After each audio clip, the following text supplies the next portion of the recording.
Hello, hello, hello. Welcome back, everybody.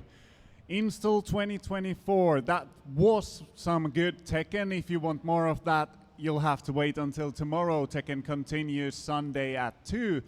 But for now, we've got something even better for you, depending on what you like. Back to 2D, where it's supposed to be.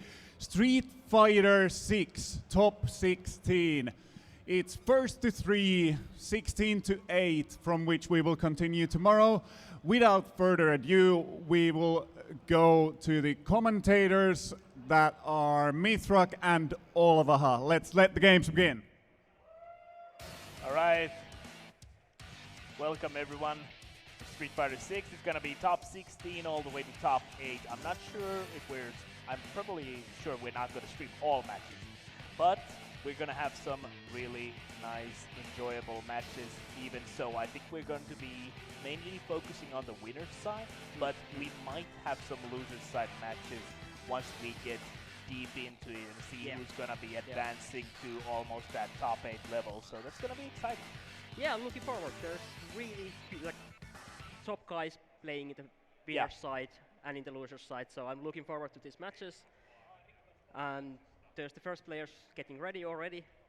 Yeah, that's going to be Rikeman, all the way from Sweden, up against our native player, Stickmaster, who is a very kind of an old head in the scene, so to speak, because he started playing in Street Fighter 4 times, and he's been in tournaments from like 2012 or something, so that's like 12 years of tournament experiences from all across Finland, so like there's some legacy behind it. But I think it's going to be interesting to see what Rikeman will be playing in this matchup, because it's going to be Dhalsim. Okay, so he's going to go with JP. I think that's a pretty much 50-50 matchup, because both of these characters are focusing on controlling the pace of the game, so to speak. They both are capable of strong zoning, and they both really want to keep up the tempo, and they both have like different kinds of ways to move across the across the screen with teleport, for example. So let's see how it goes. Yeah, it's gonna be weird for like zoner versus zoner. That's always an interesting to see. Indeed. Okay. I think we're gonna change the names of the players still, but at the meantime, Stickmaster going for the teleport, because I like Rikeman has already shown that he likes to do the EX amnesia at the first round, at the first few moments. I think it's interesting to see like how he wants to kind of set an example beforehand. Like he wants you to know that he's not afraid to do those EX amnesias. And Stickmaster has control of the first round pretty well. Yeah, he's actually in a pretty good spot because he has a pretty hefty life lead here, and Rikeman is still burnt out. So let's see what happens. Nice air throw back to the corner as well, and baits out the drive impact or whatever Stickmaster was going there. He's gonna set up the double portal here. Nice patience and goes for a DI.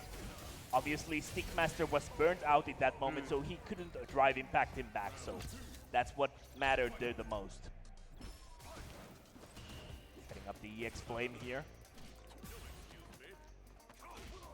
Stickmaster trying to just be patient here. Okay, so this is actually a really valuable thing about this matchup, where Dhalsim can actually hover over the portals. So in a way, he has a way to deal with JP's portals, but that means that you're still not attacking, so that's like only for stalling.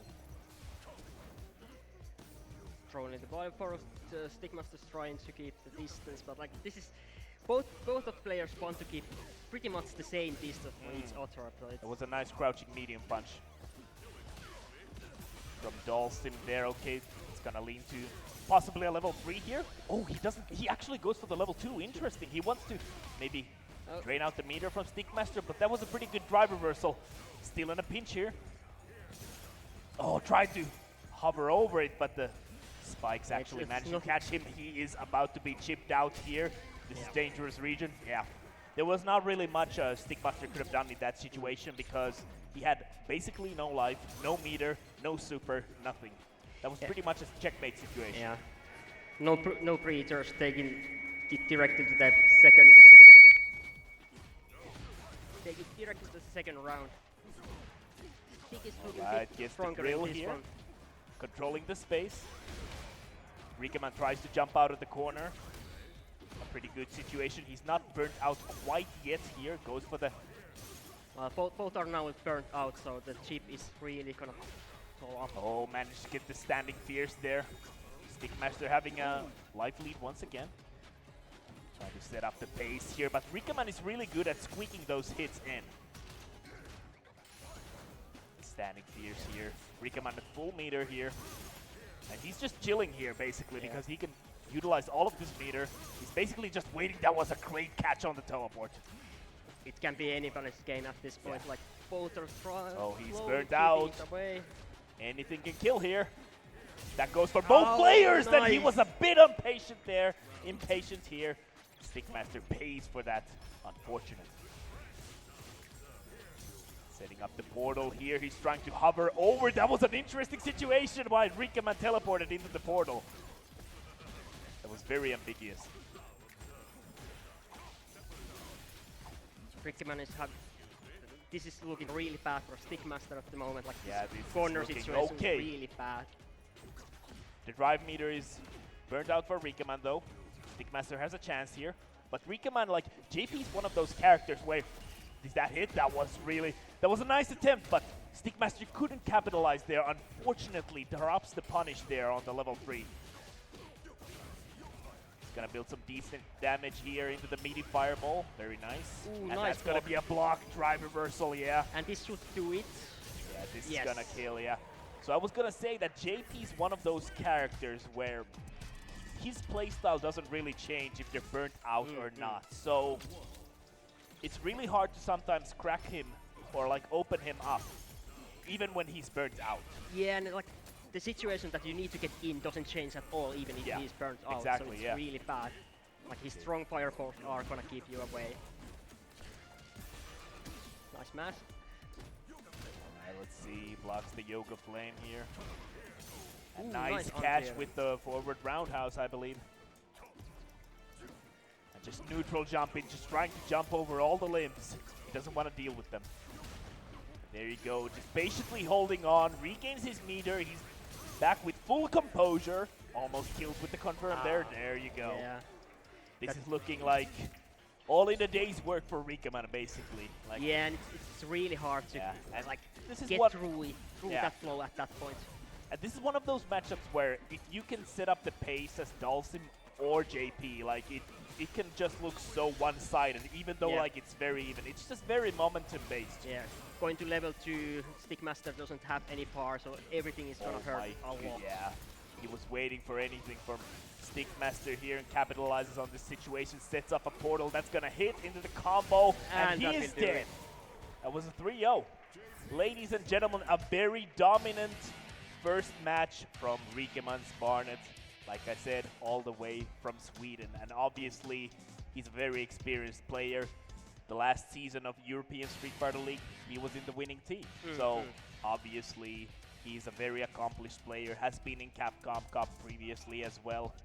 And he's one of those favorites in advance to take this tournament, but obviously anything can happen, so we'll just have to find out and see what happens. Yeah, you never know, and you just never give up. Every time you should always try the best you can. Yeah. You know what's interesting? I believe we're gonna have a Rashid mirror next. Oh, really? So that's gonna be DrGulag up against Lima. I'm not sure actually. No, I mixed the players there. There's a player called Lima 1 Aida, and there's a player called Lime. So they're almost the same. Or Lima and Lime. Yeah. So I mixed that up. But I'm not really sure what I think Lima Lime plays. has been playing in other brackets, so he doesn't have that name. So I think this is like the Okay. Lime version. All right. But it's going to be interesting. Obviously, DrGulag, one of those more accomplished Finnish players. So I'm expecting good stuff from him. Obviously, he hasn't been the most active player this season, but I do believe that it's interesting to see who's going to play what characters in the upcoming season. Obviously, that's going to kind of revitalize the whole scene because people are waiting for character adjustments because it's been a very similar kind of meta for a moment here since launch. Obviously, the same characters have been strong from launch, so it's going to be interesting to see if the seasonal patch will kind of shake things up. Yeah, people have been waiting for that, but let's see what's gonna happen. Some are expecting some system changes maybe, but Yeah. who knows? I would definitely like to see some system changes. I don't want anything drastic. I just want them to kind of touch up the mechanics a tad bit. Yeah. But obviously, it's a very it can be very dangerous to adjust those system mechanics because basically the whole cast has the same mechanics to work around. That is So true. when you change something that might seem very minuscule, it can actually stir up something very different compared to the other character. And obviously, if you're changing something like normals or something like that, you're going to have to find out what is the effect of that change when your character is burnt out and when your character is not burnt out. Obviously, all those frame data changes, all of that changes, it's going to be very interesting. So it's not gonna be a Rashid mirror. It's actually like Guile versus Rashid.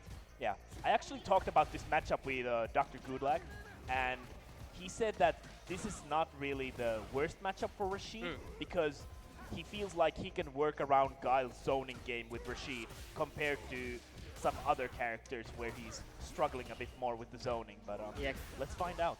Compared to other characters, Rashid has so many unique movement options that he can use to get in.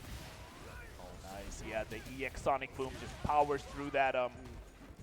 And actually interesting, like Rashid can actually challenge Guile's wireball quite well because his wins take multiple hits. Right. And he definitely has also the air mobility to kind of work around those booms. For example, obviously, if a Guile is sitting nice and tight, crouching, you're obviously gonna probably get hit by a a flash kick. But let's see what happens. He's gonna set the Sonic Blade, waiting for anything. That was a nice air throw attempt, but DrGulag plays it safe, doesn't really extend himself from the air. So far, Lima has had really good control of this round and is keeping Gulag far away from him. Alright, setting up the spinning mixer here. Actually getting a hit. And the back throw here. We're pretty close to the corner. That's going to be a level 2.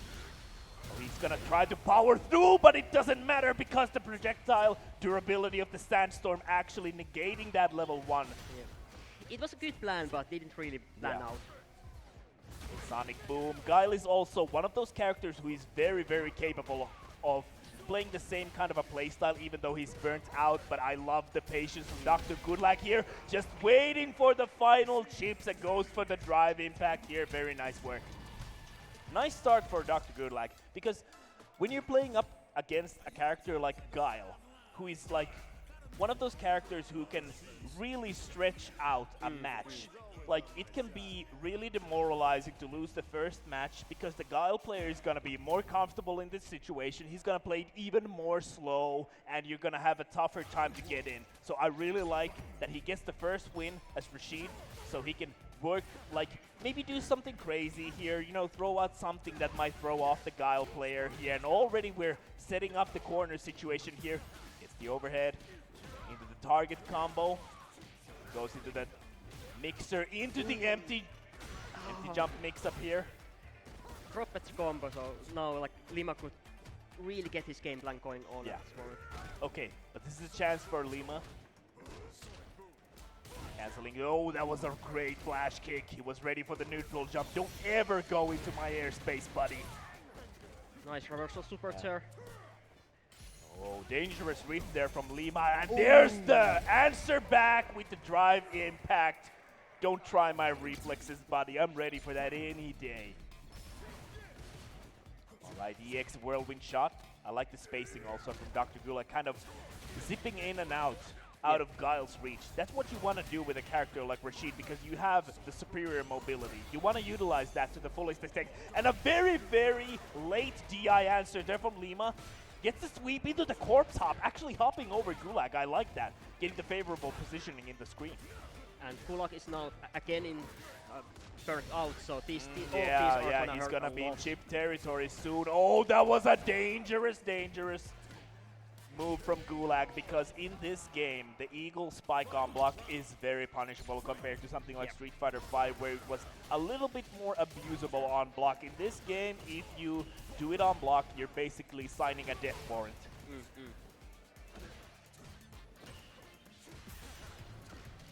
Alright, nice! He actually answers back with the active defense, challenging that drive rush there. And you can see how great the situation is for Lima. I wonder for how long though, because we got the hurricane on the screen right now. Ooh. And that Rashid level 2 is one of it's one of the strongest level 2 supers in this game. Definitely one of the best supers, best level 2s in the game. DrGulag getting the favorable positioning here, gets the forward medium punch, cancels into drive rush, opens up with a reset to drive impact, gets the double spinning mixer, and an EX flash kick. And now he's just waiting patiently, biding his time, he's trying to save up the meter. Lima just goes and gets another level 2 here. Is that gonna hit this time? This time, it was early enough. He could bust out the startup of the Hurricane there. There you go. Nice awareness from Lima.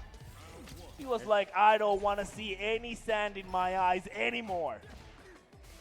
Both players are trying to throw like these walls in front of each other. And just I've had enough sandstorms in my matches here.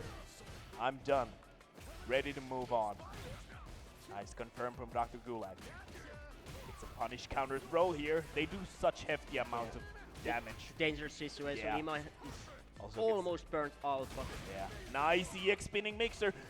Rashid, one of those strong characters, but definitely has something to work on with the anti-air department, because these anti-airs are basically heavy spinning mixer and EX spinning mixer. That's it. That's it. Obviously, he has an air throw, so he has good air normals. But sometimes you can't always challenge with an air-to-air. So you're sometimes pretty much left with only heavy spinning mixer. So that's a bit dangerous. No confirm from Lima. Nice throw. Gets a throw, not quite dead yet. Down to the last hit here, setting up the Sonic Blade. DrGulag doesn't challenge. He's just waiting patiently. There you go, the crouching medium kick. Nice awareness. Yeah. He was very patient, and that's one of the scary things in this game. Like, even in that kind of a situation where it's down to the last hit and you might get drive impacted in the corner, because if he would have done drive impact, he couldn't have answered back because he didn't have the HP to absorb the hit there. But you still have to be patient and wait for a chance.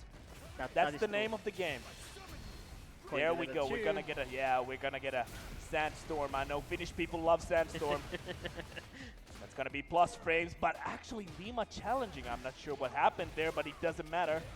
Gulag gets a nice combo here, gets the whirlwind there. Setting up the, once again, the reset! I did not block that. Like, that's... Oh, nice. It's not looking that good for Lima. Like, both players have and meter. Another level 2. You had enough sandstorms? Well, here's another one. You're gonna have to deal with this, and he's gonna get that! Nice pickup. Good idea from Lima trying to challenge that, but didn't really span out. That's a dangerous situation. And also, even though that's a very, very strong level 2, the Rashid player needs to be aware of if the opponent is gonna get hit by the sandstorm, because sometimes you get those odd, awkward situations, odd, awkward angles where you think you can do something from the sandstorm and it might whiff, for example, and it can be dangerous to whiff like a special move from the tornado because it carries you so far away. So Rashid players need to be able to pick up their opponents from that sandstorm. Yeah, but not Lima chose to switch to Ken. I don't know if this is gonna be better for him at this point. I didn't think that his Guile did that bad against Rashid, but maybe he feels more comfortable with Ken. Obviously, this is still the winner's side, so even though he loses, I think this might be a great play in that sense where he gets to play with both his characters and kind of feel out how he plays Guile and how he plays Ken. And if he feels more comfortable with Ken, he might even play the rest of the tournament with Ken, even though he loses. So let's see what happens. DrGulag burns out here, still capable of holding his own in neutral here.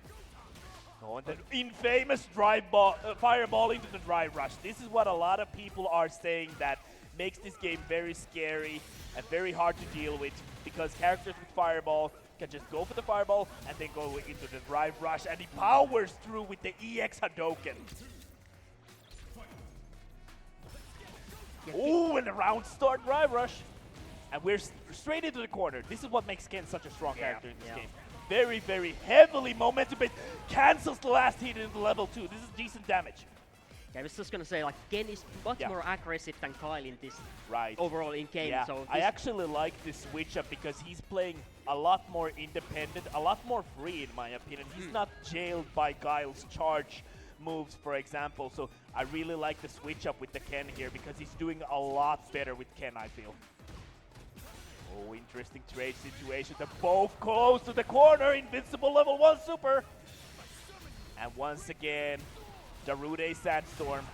Oh, and he's gonna get hit, but no pickup from Gulag, and he actually whiffs the tornado. The tornado is out of here. Nice drive reversal. Yeah, that's like really bad situations to be like that. Oh, he goes for the chip. Nice awareness from Lima. He actually evens out 2-2.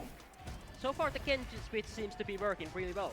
This Ken switch up, this is a glow up for Lima. Remember where we started. Look at this now. He is doing so good with Ken right now.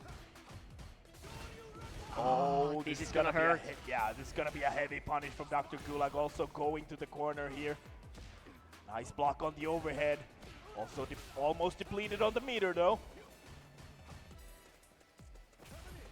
Walking back and forth, confirms the counter hit standing fierce there. Nice awareness from Gulag.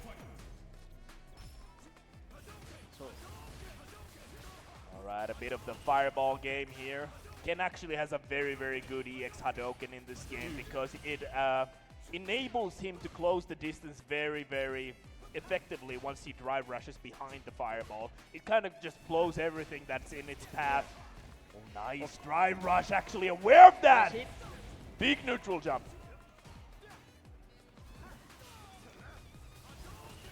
Once again, the EX fireball. Gulag's playing a bit of a zoner at this matchup at the moment. Yeah. He obviously has one round on Lima here, but let's see what happens. Just playing so patiently right now. He doesn't want to overexert himself at all. Just trying to close the gap here. Very bold from Lima. Ooh, nice. It's the back throw though, almost in the corner. Heavy Dragon Lash. So that was plus on block, but he gets the Sandstorm. He's gonna get a commit. That is what I was talking about. He whiffs the spinning mixer. Unfortunate, but he gets another chance. We're almost in the corner here. He's gonna get the drive impact into the stun. I think he's gonna. No, he goes for a down fierce from the air. And pick up here. Super. And he's gonna go for the empty here, but he's gonna get hit by the level 3. No, it was saved. And Gulag was aware of that. He was aware of his options. He was aware of what Lima had in his pocket. He obviously had the level 3. And he was patient. He made his setup level 3 proof. Fail proof. And he moves on in the winner's side. Nice work, nice work. Really? I love seeing some Rashid. He's very fun. Really close matches, and like the Lima's change from Guile to Ken was like just what he needed, but like Gulag inched a little bit, like he was able to finish it faster. That was a pretty close set, I have to say, but DrGulag kind of riding the winds there at the end, kind of riding with the momentum. But the first match with Ken, that was fantastic. Like I was like ready to actually call it, or like it was very uncertain there for a moment. Yeah. But it was nice adaptation from Gulag. Like he changed his playstyle a little bit going forward after that first Ken match. Let me actually have a look what we're having up next. Oh, this is going to be a very exciting match. It's actually a classic in the Finnish community because it's gonna be vaalix versus Tikivik. So both of these are like very accomplished Street Fighter players in the Finnish scene. Both of them have been very strong in Street Fighter 5, and they both play Street Fighter 6 now, obviously. And Tikivik plays mostly, I think he started off with Ryu and Ken, and now he's kind of settled in with Guile. It's interesting to see if Tikivik will be playing Akuma when Akuma launches, because he was a Akuma main for a long time in Street Fighter 5. And obviously vaalix is like an incredibly accomplished player in the Finnish scene. He plays a lot of different characters on a very high level.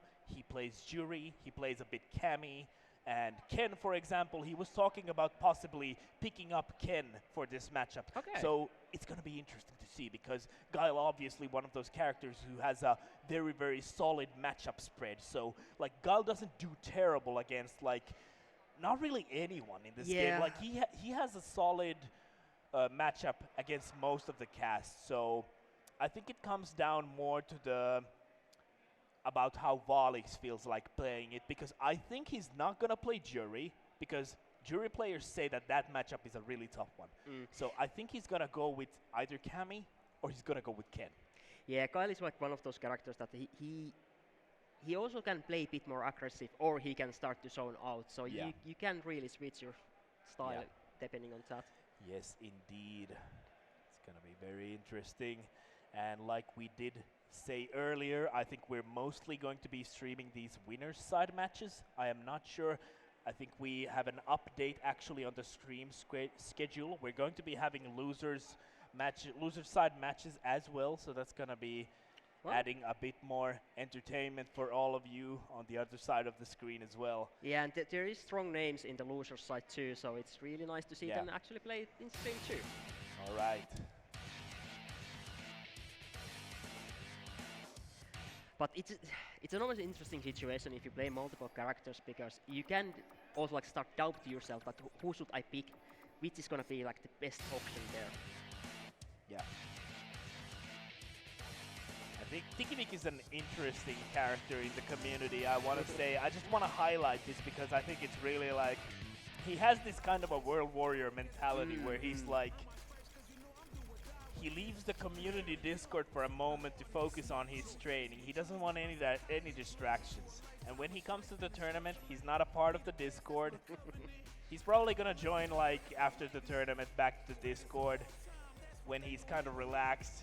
But he takes this like very seriously, and he trains in solitude. And I think that's like, it has that Ryu vibe. Right?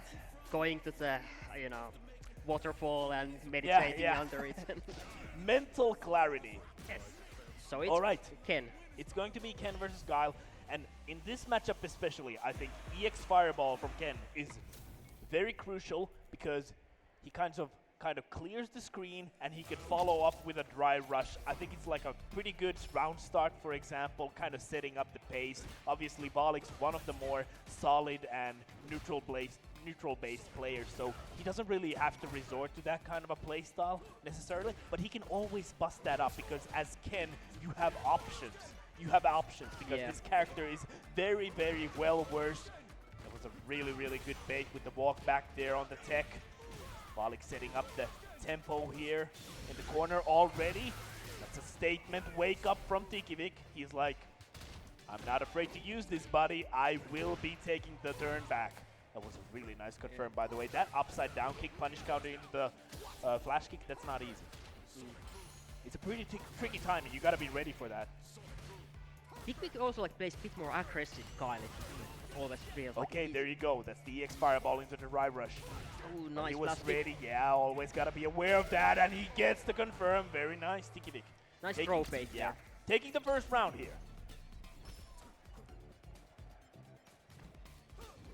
We think that roundhouse. Obviously, Ken's roundhouse is a fantastic tool, but even that can be whiff punished. A crucial drop here. Tikivik is gonna get a solid chunk of damage with that level 1 super here. I think that was I think that was a flash kick, but he got a crouching medium kick accidentally because you can actually follow up that level 1 kick. But luckily he didn't get punished there, but now he's in there. But you never know if it's like a custom frame kill or something. Yeah. Yes, it's Tikivik we're talking about. And that's gonna be a level 3. That's gonna be a fat chunk of damage here. Plus the corner situation. Not quite the CA version because his life bar wasn't yellow here. But still having the corner, so it's... Oh, and a little bit late on the light DP here, and Tikivik is gonna take the first game here because of that crucial drop. Tikivik is really punishing all of these mistakes that vaalix is doing. Alright, the so bad kick here, Tikivik pulling off the custom. Like the special normals of Guile, obviously a great part of his toolkit. I like how Tikivik is using the EX flash kick to not deal with the mix-up, against mix-up. Yeah, absolutely. He's one of those players like where sometimes you feel like he is unconditionable because he's so adamant about his own choices. So it feels like, oh, I can't condition this guy. Yeah. Like, what is he doing? I can't condition him. He's always waking up. Like, he's one of those bold players where, like, he's not afraid to make the choices that he thinks. He's gonna get the first round here in the second game. Tikivik looking really nice and clean. Like, he's keeping it solid and tight right now. I feel like vaalix is kind of struggling here with the Ken pick. It's definitely been Tikivik's game the whole time. He might be changing characters if he loses this one, but let's see what happens. Nice DX. Yeah. DP. Crouching medium kick. No confirmed though. It's a throw.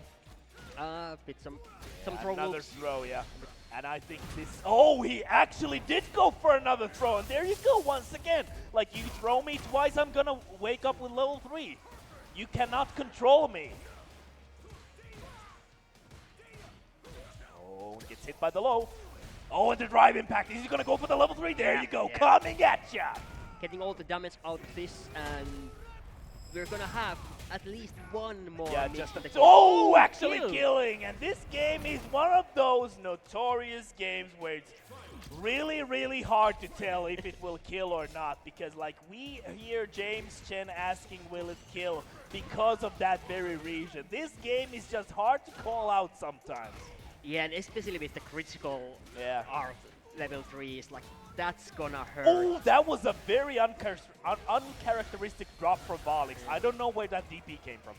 It might be the tournament tournament situation, but vaalix has been dropping few of those combo DPs in this. Uncharacteristic, like I said.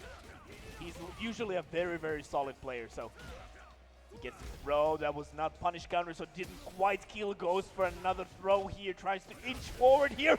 Nice work. Throws out a fireball. I was sure Tikivik was going to jump there. That was a scary moment. vaalix is staying alive, so 1-1. Yeah, he's really, really like kind of settling in on the Ken, I'd say, because I think he hasn't played Ken this weekend, so he kind of has to have the time to settle in on the character. Obviously, if you play multiple characters, you need, like, every player needs a certain amount of time to try get accustomed to the other character they're playing. Some people are faster and some people need more time. More matches. Miss at flash kicks.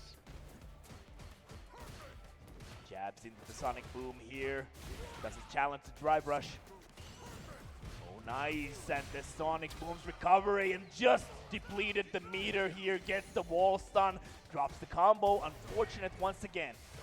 That drive impact, it takes surprisingly like far.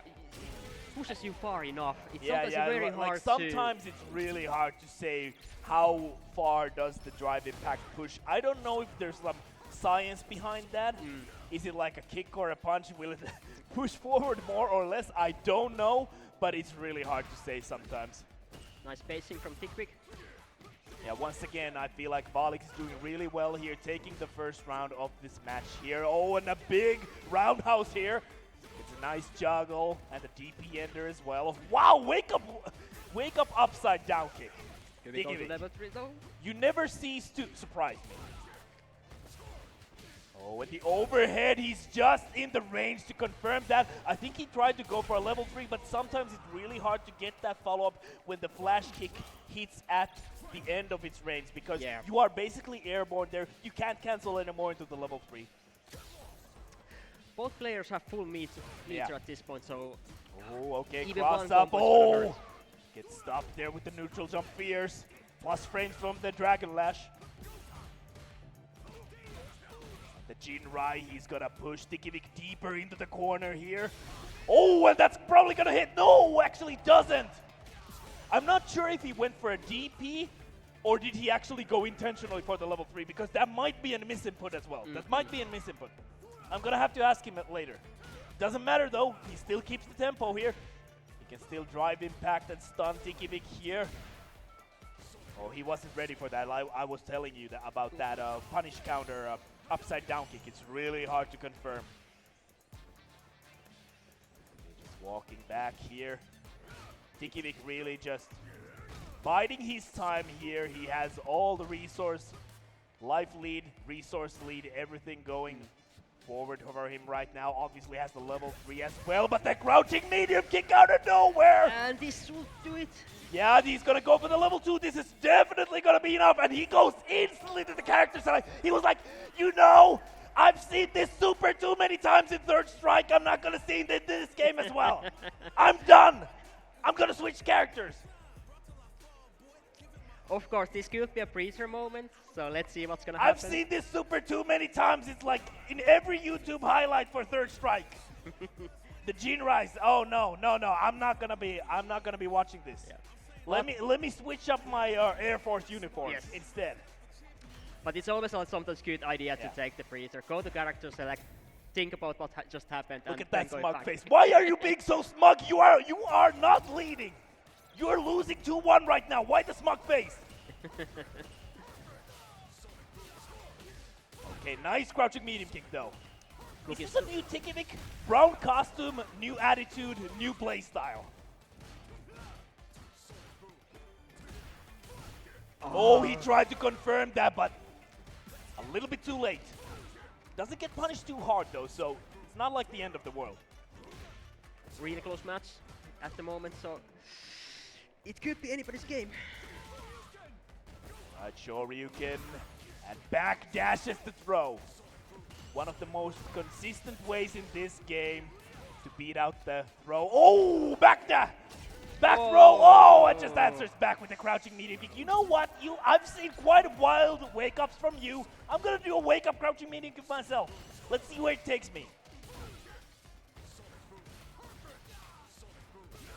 Some sonic booms here. Nice block on the overhead. A perfect parry to boot as well. Is he gonna go for the side switch? No, we're just gonna go to the other corner because I'm Ken Masters. I can control the screen whenever I want to.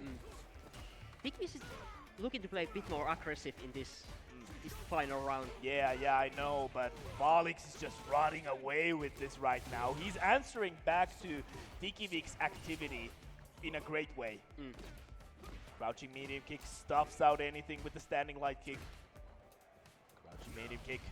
Once again, a raw dry rush leads to something. He's gonna get the level 3, and this is definitely gonna kill.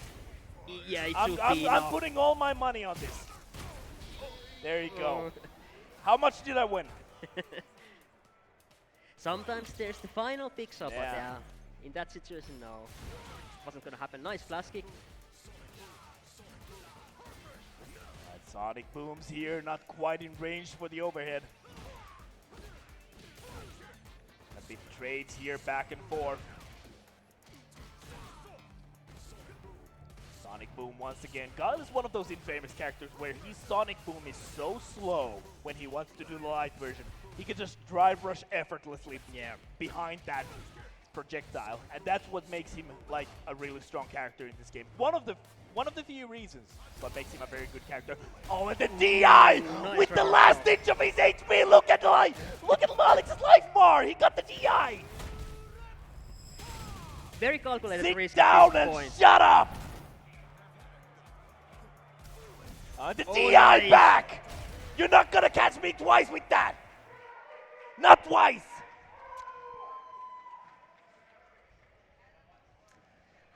It's been very close this whole match, like going back and forth, like yeah.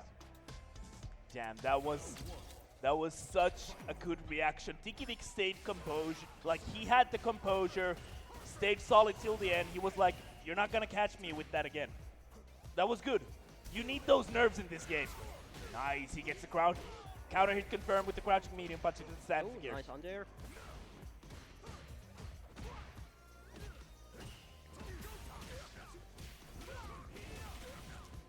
Run into the DP here. And Tikivik escapes the corner.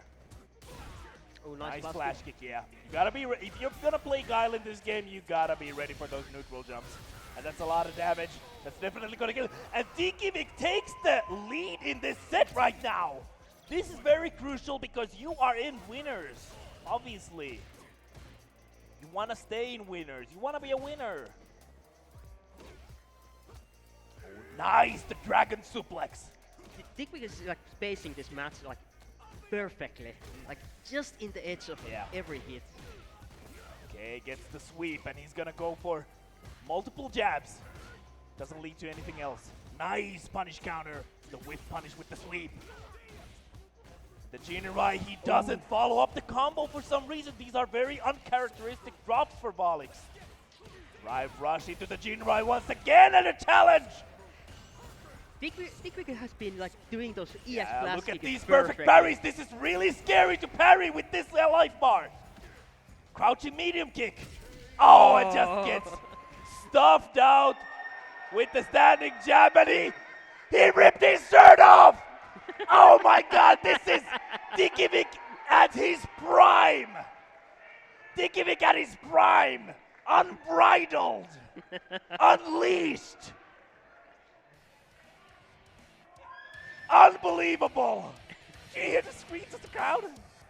Everyone's going crazy because Tikivik just ripped his shirt off. He's a showman. He knows what the But audience you know wants. what? Like I said, this is a legacy matchup where obviously Tikivik probably felt like he's an underdog in this matchup. So because he won, he felt really good. And he wanted to show the world that he felt really good. So sometimes you have those moments, right? That was great. I Yeah. love Tikivik. He's such a personality. He's such a I have to say, I would be also like good Yeah. after that kind of Yeah. match. Like very Fantastic. like back and forth, like very close. Oh, fantastic. I can't get it. And it's not even top 8. It's top 16. We're not even at the end. Tomorrow is obviously top 8, so we still have quite a few ways before we go there. And we still have quite a few matches before we actually go there. And up next on stream, we're going to have ParmeSean from Sweden plays Kimberly up against Tofma. Tofma, one of those multi-fighting game talents Yes. in Finland, obviously plays a lot of different games on a very high level. He plays Guilty Gear, he plays Street Fighter, he plays Tekken as well. He was in Tekken Top 16 as well. And I believe he's probably still in Guilty Gear, I'd assume so. Yeah, I could guess. Like he's I very want to strong. take an educated assumption. I want to make it because I believe in Tofma personally. He's a very solid player. He plays Luke in this game, who is a very, very strong character, obviously. Has received a lot of feedback, considering some of his strong normals, like crouching medium punch, for example. So let's just see how many crouching medium punches we will see. And this is definitely one of those matchups where I can take a healthy guess and say that Luke really does win this matchup, because Kimberly doesn't really have an effective way to bypass the projectile game of Luke. Yeah, And Luke has the edge in frame data. For example, the crouching medium punch. Like, look at there. Like, if Yes. you do one miscalculated slide, you are gonna get punched in your nose with the crouch medium punch. yeah, Luke is one of those characters that Yeah. he doesn't really have any that bad of matches. That's up, and he's like you Right. can control the space of the whole match. Nice double. Perfect flash knuckle here. Nice Ooh, DP. And he was ready for the first flip of the day here. Like, I know this matchup. You cannot mix me up. And I think Tofma is, like, Luke is a perfect character for Tofma, because Tofma is one of those patient players. He played Sagat in Street Fighter V, and I feel like a lot of Sagat players gravitated towards Luke in this game because the fireball game and the normals, they are very similar in a surprising amount of ways. He's gonna get the spray can here. Gonna go for the Vagabond Edge here, cancelled into the level 3. This will not.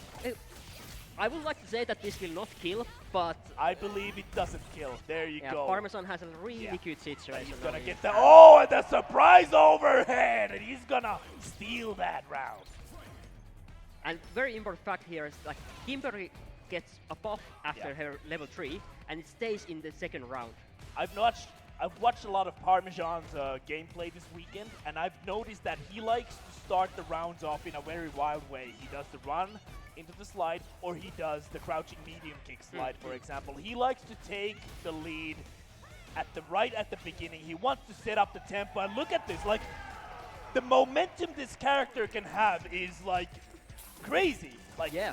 this character People can say whatever they want about this character and how she's on the weaker side of the spectrum of the tier list, but once this character gets the ball rolling in the corner, there is not a lot of things you can do to stop her. And very nice adaptation. Like Toho was really strong in the start, but ParmeSean, like after like the second round, he like found his base. Okay. He goes for the grab reset at Toffma was ready. He was like, you're not gonna reset with reset me there. There goes the drive impact. And there's just so many things to look out for in the corner when you're playing against Kimberly. Obviously, there's the universal mechanics like crouching medium kick or standing medium cancelled into the drive rush. You have the drive impact. You have the slides. You have the standing overhead. You've got a lot of things to look out for when you're playing against Kimberly. And then there's also that canister there, just waiting to explode. That was a really good walk back from Toffma. It's a pretty hefty reward here. Goes for the double target combo with the forward fierce. Nice. Late cancel there.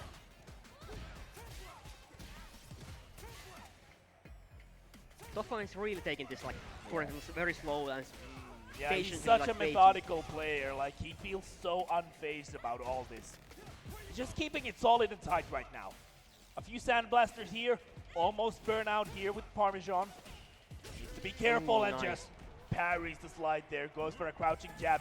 Nice work. Completely neutralizing the momentum there. He was like, you know what? I'm gonna play as lame as I want, and you're gonna have to work your way in if you want to open me up. Bit of a breacher. Ooh, nice. Nice, yeah. Challenges in the corner, gets back in the mid-screen where Luke thrives. A rare moment of calmness here in the neutral, which is quickly cancelled by ParmeSean getting the corner carry here. And another throw. What's gonna be the mix-up? Gets the trade on the overhead. That was good for ParmeSean. Keeps the ball rolling. Nice, and the infamous crouching medium punch. Ooh, missed the combo. Oh. No, that's actually an Oki setup where you go for the empty tackle and you get a free throw most cases. And you can actually get a neutral jump. You can bait out a lot of things with the shoulder tackle. The crouching medium kick, obviously. Crouching medium kick, even when it's not drive rush cancelled, is plus on block for Kimberly. A very, very rare case of a low being plus on block, which is really rare in this game. Really, really rare. Obviously, some other games have a lot of crazy, like, more crazy options, but Street Fighter rarely has lows which are plus on block. So that's where the character breaks the mold. Toffma is able to escape the corner and Few sandblasters here. Why not throw a little bit more? You know, add some salt to the wound. There you go. We're gonna see another level 3 here. Get some airtime here. Get the music rolling as well. It's Radio Kimberly right now. Nice. Oh, it still answers back with the crouching jabs, and he's gonna get a chunky amount of damage with the level 2 here. Beast mode, baby. Sandblaster here. He's gonna have to be careful with the EX run from ParmeSean. Let's see what happens. He's gonna actually push the offense here. Nice, and once again the crouching medium punch. The bread and the butter. The move that brings the money home. This move works overtime. Crouching medium punch does the dishes, cleans your apartment, vacuums your room, cleans your bathroom, everything. And it's extra good in this match. Like Kimberly wants to run.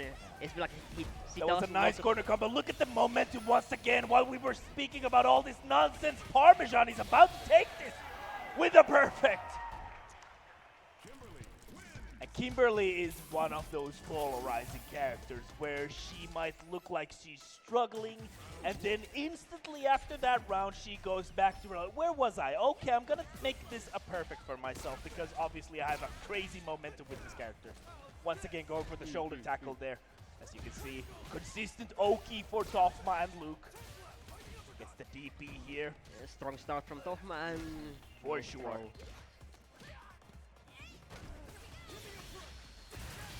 Give me a break, level 1, fully invincible. Get off me. Crouching medium kick, I can do that. You can do that too. I can do that too.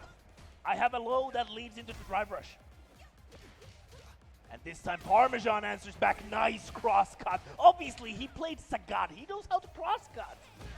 You try to jump over me, have a taste of this DP. And the shoulder tackle once again, almost killing here. He's just waiting for anything. Is it gonna be a cross cut? No, that's gonna be a standing medium kick for ParmeSean. He can absolutely take this with the crazy momentum that Kimberly has.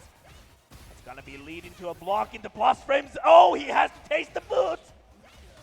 And the remix time, once again, Radio Kimberly playing right now, ladies and gentlemen. Enjoy the tunes. There's a CA as well. And he's about to be burned out. Oh!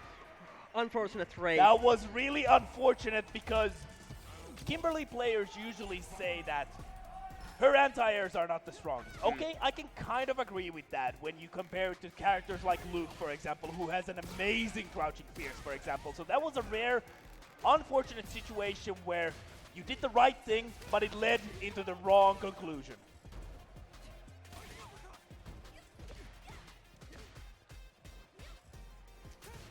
A little bit of a sandblaster here and there. Oh, that's gonna be a punish from Tofma. Perfect knuckle, goes for the damage here. He wants the kill. He smells the blood. There you go. God button, crouching fierce, covering every angle, even behind his back. It's crazy. Yeah, every character has like their under function a little bit differently. You really need to know like, okay, what are my options? Yeah, it's tough to challenge Luke on those jump-ins. Like he has misses the a wide array of options. Doesn't get the back throw. Unfortunate for ParmeSean. He's gonna have to work his way towards the other corner. Never mind. He's gonna get a cross up here. And goes for the standing overhead into the vagabond edge. Gets a throw, and it's gonna be down to the last round, ladies and gentlemen. All of these matches have been so back and forth. Yeah, absolutely. Nothing is free at this point. Yes. Nothing is free. Nothing is guaranteed. You think you're nice? Well, I'm nice too. Okay, vagabond edge once again. Overhead cancels into the jab into the level 3. Once again, get those tunes rolling, get that attack damage buff and the movement speed bonus that Kimberly gets. Yeah, very good situation for ParmeSean. This is looking really bad for Tofma. Oh, and there it is!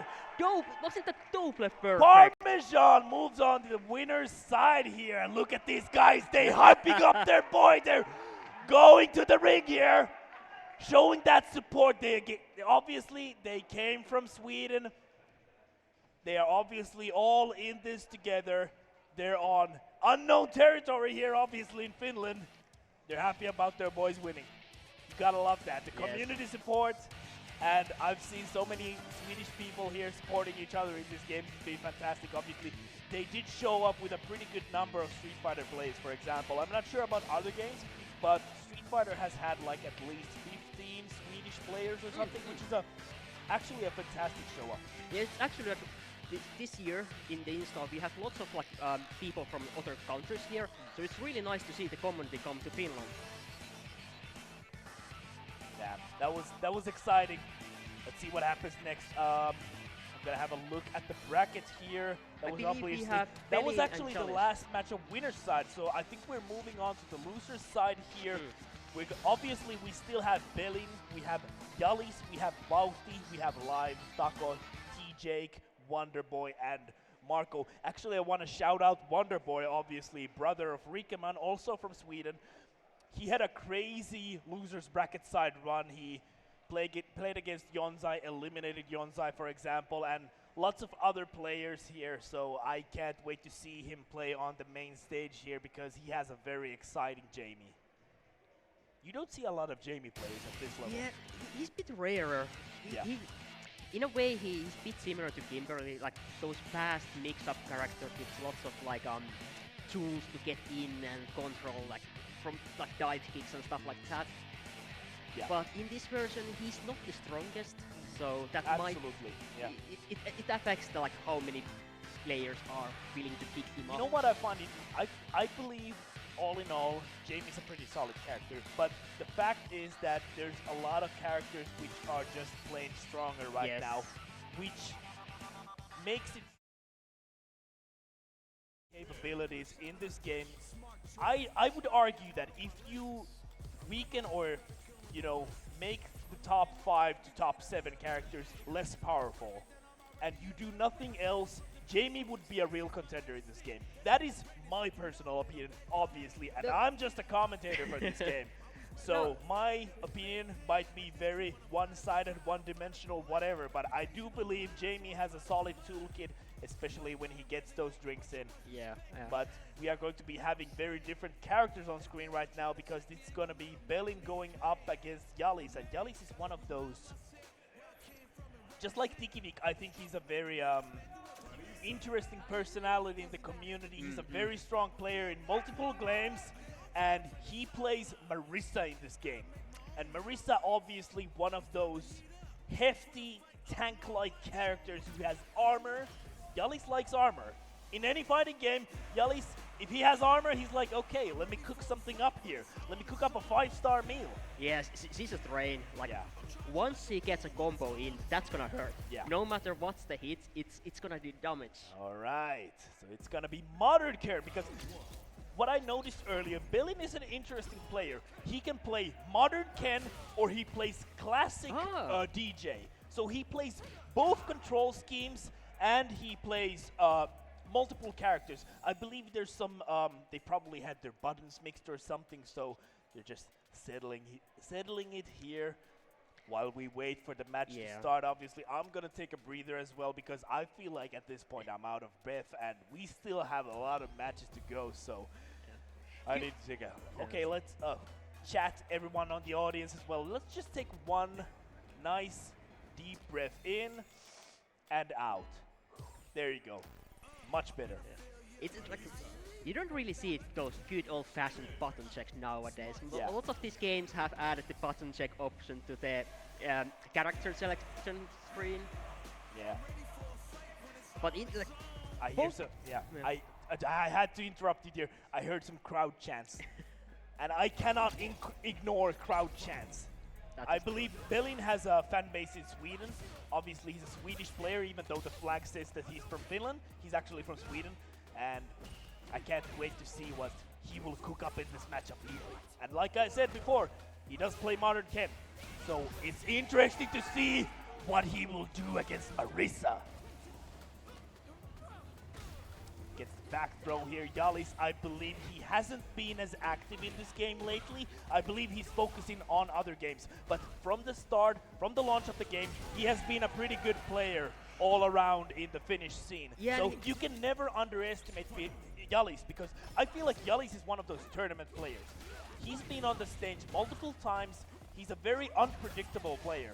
Yeah, so he can always turn around the table, especially when he's playing a tank with godlike damage like Marisa. Yeah, and he's one of those like really solid players who does well pretty much in everything he plays. And Belin instantly challenging that overhead from Jalis. Doesn't want to have any of the momentum stolen here, but the medium punch target combo here gonna go into the phalanx. And starting up that Gladius. That's a lot of damage and still burnt out here. And just can't get out of the corner here. Jalis, fantastic control off the screen here. Nice work. Yeah.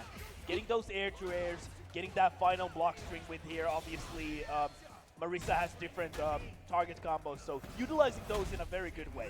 Yeah, and in the last round, you could really see that, like, even with only two combos, Marisa does so much damage. Yeah, absolutely. Nice drive Now impact. ready for that drive impact. Obviously, I feel like Marisa is one of those characters where you don't want to be using too much drive impact against her because she has armor that can blow through the drive impact, for example. So Gladius just outright beats any attempt at drive impact, for example. So that can be scary. He's setting up the safe jump though. Nice. And he's going to go straight to the level 3 because this is going to be carried to the corner. Obviously, CA version as well, so extra damage. It's gonna hurt, and it's gonna leave Marisa in the perfect position. And it's also gonna leave a mark on Ken's face. That's true.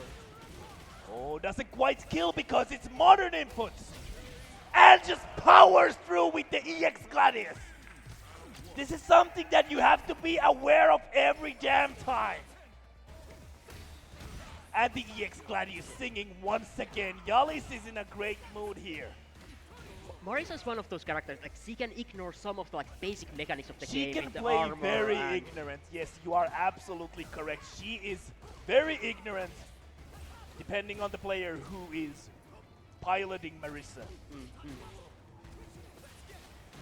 Let's see what happens here. Yeah, this time Belin was awake, and actually the throw was a nice idea in there. Yeah, nice, perfect parry from Jalis. Nice DP, obviously playing modern inputs. So you are skipping the reaction time in a way, and you can actually challenge more things that you might not be able to pull off as fast. Nice He parry. gets a perfect parry. Is this gonna kill? No, it's not. But he gets another chance, opens up the second game with a nice round win here. Belin hanging on. You don't really see it modern play style that much. You don't see that. Yes, you are absolutely correct. There's not a lot of players around the world who utilize modern to its fullest extent. So, But there are a few characters that really benefit from that. I believe Marisa is one of those characters because we've seen for example, the top-level Japanese players utilize Marisa with modern controls as well, setting up the safe jump once again, and she doesn't lose those crucials. Oh, he's gonna actually power through with the level 3. Give that a smooch. Mwah! So Marisa's level 3 has projectile invulnerability, invincibility. Yeah. I mean, so she can actually use that to go through lots of stuff. Jalis is looking really nice and comfortable here. Obviously has a game lead, but he's about to show you why you need to be scared against Marisa here. And Belin is trying to answer back, but loses all of the trades here. Goes for the command grab. Nice jump from Belin. Gets a side switch into the level 3. I want to keep you burnt out as long as possible because he still has the wall stun to utilize. That's decent damage, even though he's playing modern. And this is a really strong position for Ken. All the throw loops and Oh, nice jump here. And just to clarify, Jalis is playing actually classic controllers. We were just talking about the utilization of modern Marisa in general. And that is the EX Phalanx swinging. That is 2-0 lead for Jalis here. nice check. Hadoken once again. Belin is just... I think he's trying to form a strategy while throwing the fireballs. He's like, okay, what is the approach I need to do here? What can I do against this character? What can I do against Jalis here? Drops the combo, but gets a reset with the Jin Drive. That was fair. That was really nice for Belin. Doesn't get outright smothered, but we're talking about Marisa, and when you are up in the corner against Marisa, you are in Big Mama's house. Nice. Fully charged level 1, and look at the damage. Stealing that round. I'm telling you, that was a steal in broad daylight. That was robbery. I mean, to be fair, Marisa's able to steal lots of matches. Yes. And once Another again, absorbing with the level 1 here. And he's gonna parry there, gets a nice. trade. Jalis is looking so comfortable. He gets the finish there. 3-0. Looking very nice and comfortable. Carrying Ken to the sunset. Let's go, honey. Very strong showing from Jalis. And as this is the losers round, so unfortunately Belin's run ends here. Yeah, Belin's journey at Install 2024 unfortunately ends, but shout outs to Belin and also obviously to the Swedish community for showing up in such great numbers, bringing great players and great atmosphere into the venue, obviously. So that's been a good time. I believe up next we're going to be having wauhti against Lime. So Lime plays Rashid. I just want to say some lore tidbits. Lime, obviously named after Lime, but he plays the green Rashid. So the color and the name combination, I respect that. If you're gonna rep yourself, make yourself as marketable as possible. You know what? My name is Lime. I'm gonna play the green Rashid. And he's gonna go up against one of those multi-talented gamers, wauhti, Yes. a community staple, one of those rare recognizable Finnish players abroad as well, because he's obviously been at Evo. I think he one year he went maybe up until top 16 in uni or some other game. I could believe that. Yeah. Wauhti is like, well, But it was He- top something at least, Yes. and he's obviously been abroad multiple times in different tournaments. And wauhti just showing the Nako here on the screen. Obviously one of the sponsors here for Install, Nako, aka No Carbs Company, making those nice, sweet, delicious drinks. One of our sponsors, thank you Nako, for the drinks that you've provided all the gamers here for the weekend here at Install. keeping us energized and hydrated. Yeah. So the thing is, wauhti plays, I think he plays a bit of Cammy Oh, and mostly Chun-Li, but also a little bit of Jury. So I'm not sure what he plays currently, because he's one of those players that can get kind of tired of their character at some point and just wants like a switch here and there. So it's gonna be interesting to see what wauhti will be picking, what he will be feeling like. I think it's gonna be the Chun, because I've seen that the most, and Chun is one of those characters that for a long time she went under the radar. People were not talking about Chun-Li, even though she's the world's strongest woman and one of the strongest characters in this game as well. I mean, in every version of the Street Fighter, it feels like Chun-Li has so good normal buttons that she can just throw them out, Yeah. and it's in this version she also has really strong combo tools, all the air combos that are not that And common in thing- Street Fighter. one of the most noticeable things about Chun-Li for me is that her fireball is one of the most hard to parry, because it dissipates. It doesn't go full screen. Yeah. So sometimes the visual indication of the Kikoken vanishing before it reaches you is really hard to tell, and sometimes you just accidentally parry. You try to get like a parry on the fireball, and the fireball just vanishes right before you. And that is something that makes this character very hard to deal against. But right now we are setting up here the next game. Obviously, like we said, this is still the losers bracket. There's a few matches still ahead of us. Some great Street Fighter, obviously. Shout outs to all the people here at the venue enjoying Install 2024, but also all of you viewers here on the other side of the screen. We appreciate you and thank you for tuning in. It seems that there might be some slight issues, but Yeah, I don't know, because sometimes people obviously have a custom controller. yeah, that's true. That might be hard to kind of set up. I believe wauhti is a pad player. If I'm- Yes, I would. So believe sometimes, if you have a specific brand of a pad, for example, it might be hard to set up, or it has some kind of a configuration. Sometimes the easiest thing to do is just close the game and start it again, especially when we're gaming with the PC, because Yeah, yeah. sometimes PC is just not as easy to be read as like a console. So PC and Steam brings Yeah. their its own problems.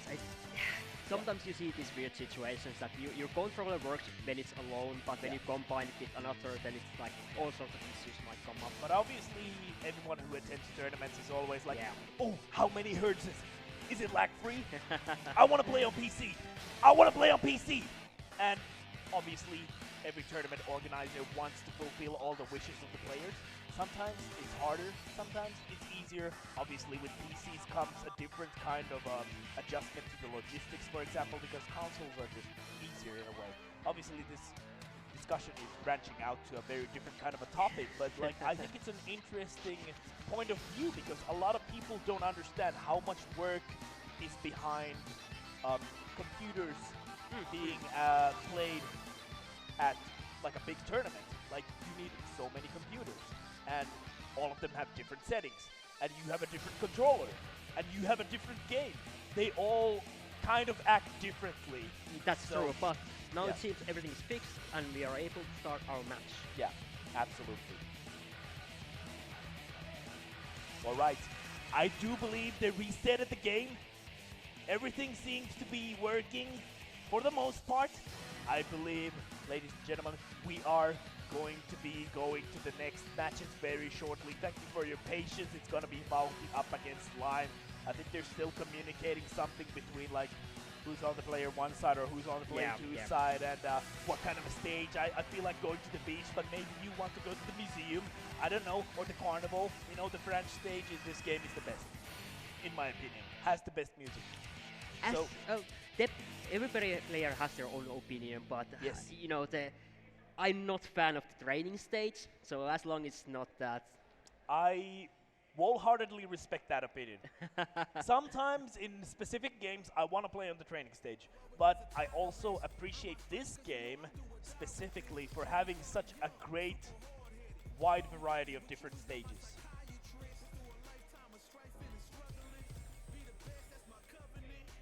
Alright, doing a button check here.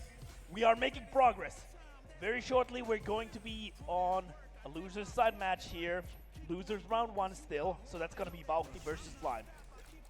And like I said before, wauhti is a very accomplished Finnish player, and Lime is actually a player I haven't seen before this tournament. And it's always a really nice treat to see new players in offline tournaments. And I was talking actually with DrGulag about Rashid and what are Rashid's worst matchups, and he said that he feels like Chun-Li is the worst matchup because Chun-Li has such a solid toolkit, fantastic fireball, absolutely incredible anti-airs, great offense, great defense. Let's see how Lime will navigate this. All right, setting up the target combo already. I like that. Setting up the pace here. Oh, cross up already.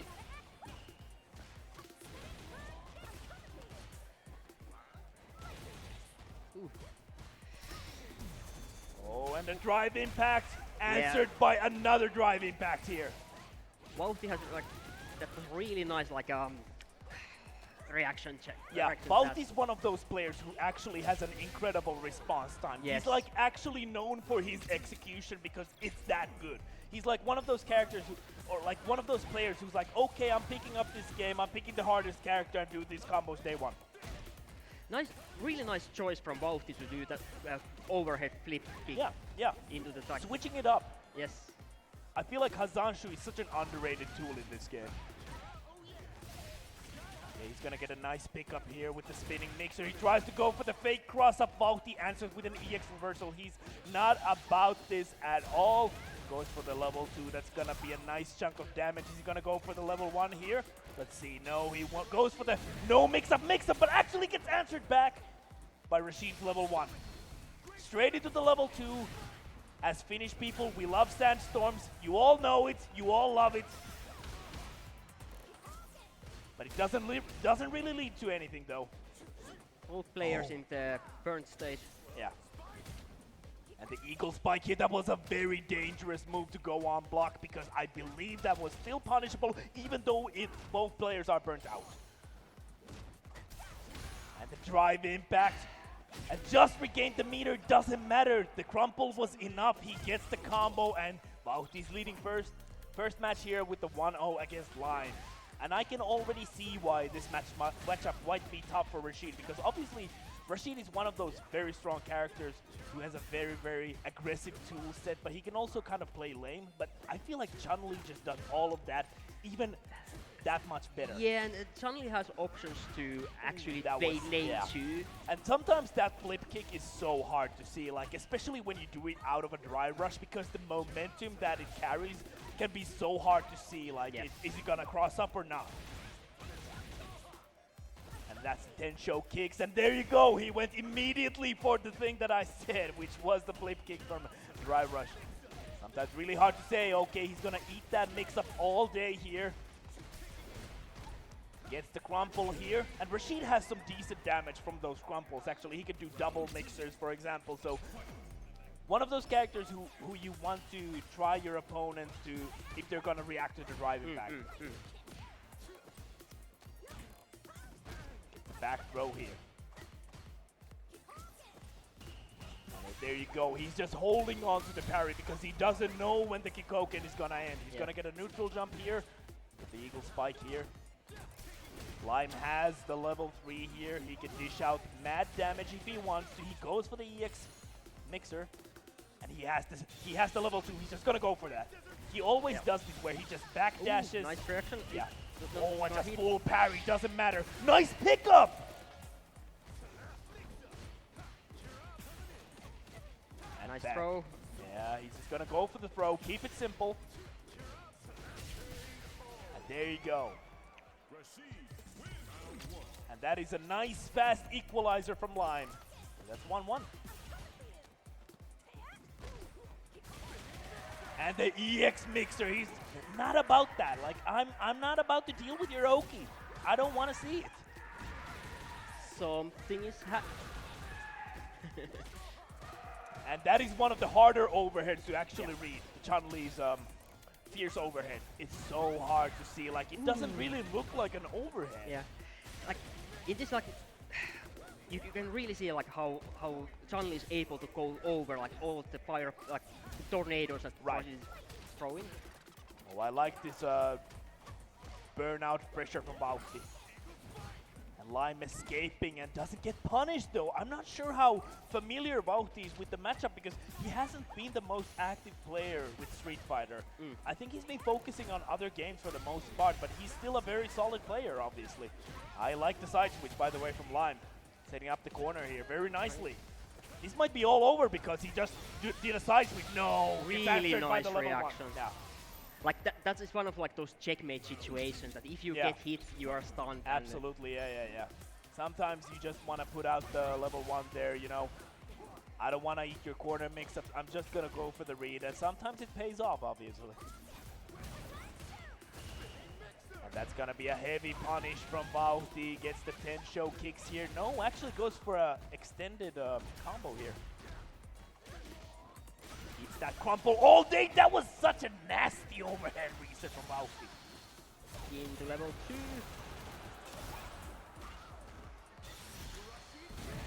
And he gets hit by the same level 1 super he got hit by previously. But it doesn't really matter because it's Darude Sandstorm time.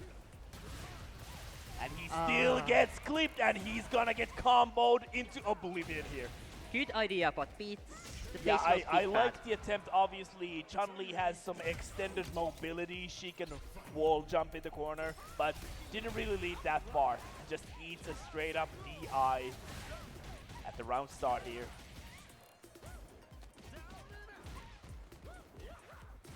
And Lime has really, like, he likes to do that parkour trick where you do double kick button forward, where Rashid does the first flip and then he does the second flip. You can actually alter the second jump's trajectory. So Lime really likes to do that on wake up or like an Oki situations, especially in the corner because it looks like you're crossing up, but you might not necessarily cross up. It's interesting. I need to actually study that a bit more. Both players in the burning state, like. Oh no, nice. Yeah, no heavy spinner from Lime. I think he was unsure if that was the correct range or not because Chun-Li, one of those characters where she jumps so high, it's really hard to say where she will land. wauhti misses the EX DP, but unfortunately it doesn't get punished for that. Yeah. Okay, level 2. Once again, Sandstorm time answers with the level 1. Gonna get punished. Gets the extended mixer, doesn't get a follow-up though, but that was a cheap sequence. Nice work from Lime. Nice awareness. And this has really been just burnout after burnout. Yeah. Like, how these players are utilizing the burnout situation has been the name of the game for this set. I feel like this is the first set where we're really seeing like, okay, burnout is bad for you. Don't go to burnout. But it's been very like both players are doing it constantly, so it's very interesting to see how it's like back and forth. Obviously, they're both usually just burned out, but this time, wauhti holds the ropes with the meter here. Gonna go for the flip.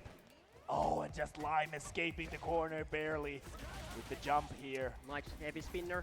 Yeah. Oh, gonna get hit by the flip kick here. Goes into level 1, but drops it. That's unfortunate. Gonna get a fully loaded mixer here. Straight into the level 2. Once again, we want to control the screen. We do the Sandstorm, and it doesn't matter. wauhti takes the round anyway. Yeah, just enough to kill. Yeah. Ooh, and actually rare interruption with Lime with the back throw here on the stagger pressure. Back and forth, back and forth. You gotta be careful about loading those whirlwind shots in the neutral, because if the other player has like kind of an idea where you do those, you can get punished very heavily with a jump in, for example. Oh, this is really scary. Doesn't keep the corner here, but decides to jump over, and it actually succeeds for Lime. Pretty good situation, gets them through with the DI. And the EX doesn't go for anything. I'm not sure what he went for there, but it doesn't work out anyway. Still holding the ropes here. Goes for the Sandstorm once again. Oh, and the surprise overhead out of nowhere! Elbow to the face! It's so fast and it goes so far. It's the sharp end of the elbow, that's gonna hurt. That's gonna leave a mark. That's gonna leave a cut. I wonder how Chun-Li is. Look at that, Wauhti was taking a little bit of breacher. Yeah. But he sticks with Chun-Li. Yeah, I like that, because I'm pretty sure that if Wauhti has played any of this game at all, I think he's been playing mostly Chun-Li. I'm not sure if he ever played Aki, but that might be a character that actually fits Wauhti as well, so might want to give her a try as well, because they did buff her some of her attributes. That's gonna be a nice. That has been working so well for Wauhti in this matchup. Absolutely. And it's an underrated tool in Chun-Li's tool set anyway, I feel like. Hazanshu. Nice drive impact. Okay. Oh, it just goes through completely. Sometimes playing a speedy character like Rashid can get you to situations where you're not even sure about yourself where you are. But once again, it's the same old tune here. Sandstorms all around, people. Weather forecast is a lot of sandstorms in the near future. A rare occurrence in Finland, actually. Oh, gets the flip here. Eagle spike. I'm not sure if that's safe, buddy. Well, in that situation, it was very hard to punish without but any gets nature. a nice level 2. Doesn't want to get stunned in the corner. Gets the cross up here. Switch. Yeah, side switch. And he's going to get DI'd in the corner. Crumple to your face, Mister. Doesn't even need the level 1. That's over. Wauhti takes it 3-2. Nice work.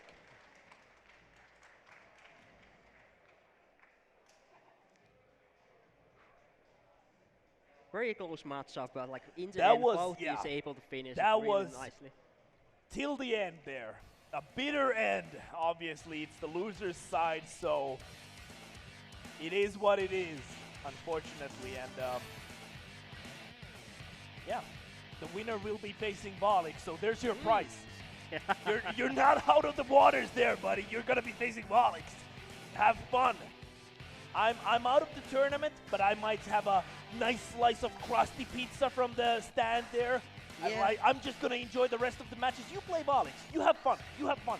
Further you go, that's most likely the situation that's gonna happen. If you win, you will just face another strong opponent. I'm just gonna be vibing, man. I'm just gonna sit back, relax. Let me get some of those delicious crusty pizza there. And yeah, but good.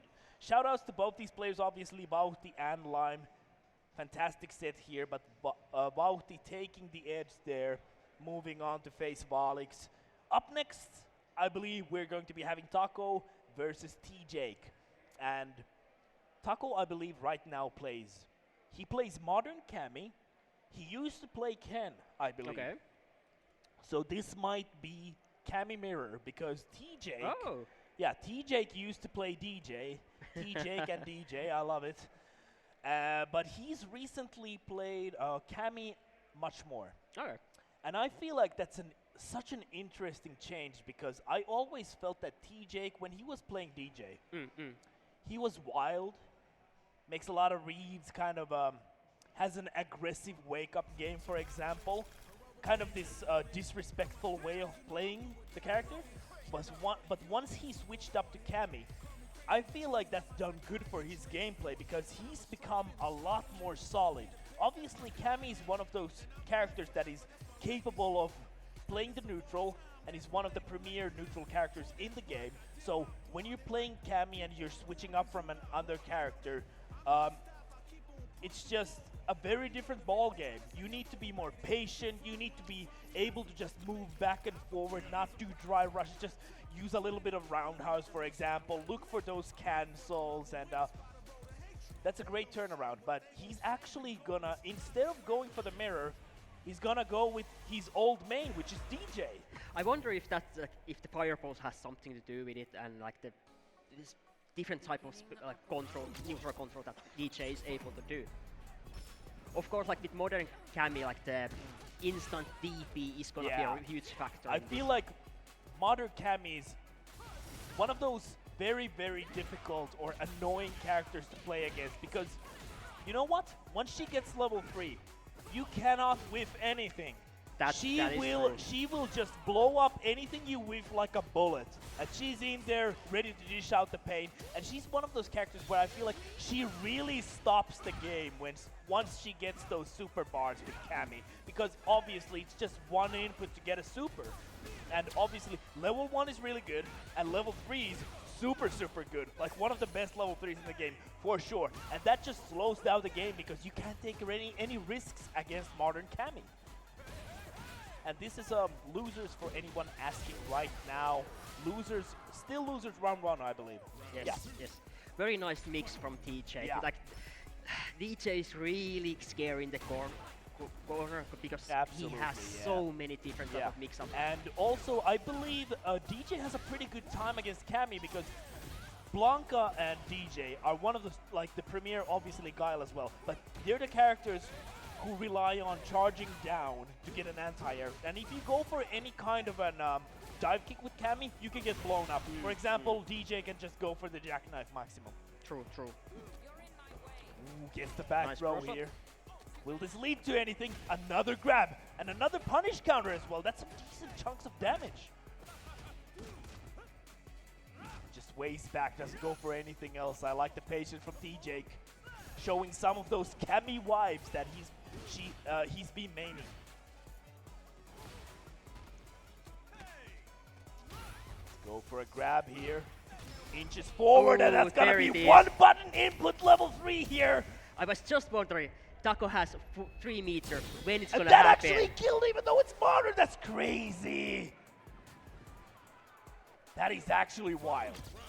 But like I said, she shuts down the game completely once she has level 3, especially if you're playing modern. Yes. One input is enough. You are enough.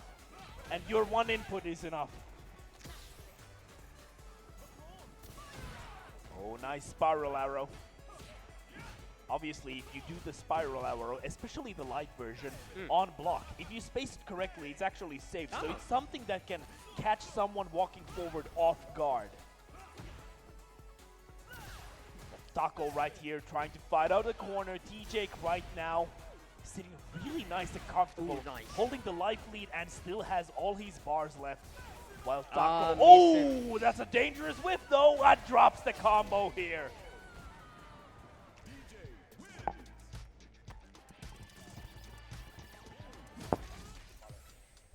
Yeah, very unfortunate from Tako. Like, you really can't do those mistakes. It's gonna hurt. Like, if you miss the spiral arrow, that's gonna be such a you're right in front of the other player, and it's gonna hurt. Yeah. Dangerous to pick anything in this game, but especially in those specific situations. Yes. Absolutely. Nice throw.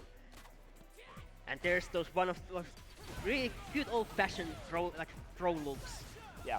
Tjake also one of those notorious players where he's not afraid to. That was a beautiful side switch, by the way. But he's one of those players who he's not really afraid to do those wake-up reversals. So he's someone that you need to condition to not do those, because he's on the wilder side of players in that regard. I feel like he takes a lot of liberties on wake-up. All right, EX.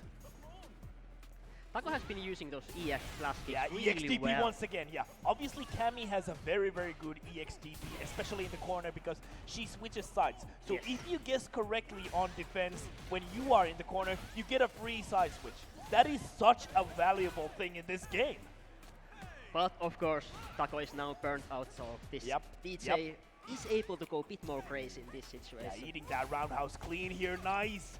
Actually catching the hooligan here. Is that gonna be a punish? Gets the slide. Great awareness from Tjake, and he's gonna take this. That was great awareness. He knew his tools, obviously. Drive rush, capable of closing the distance, but getting that extra movement with the slide as well. Great pickup. Like, good idea from Tako, but unfortunately DJ is one of those characters that his drive rush is so fast and goes so far.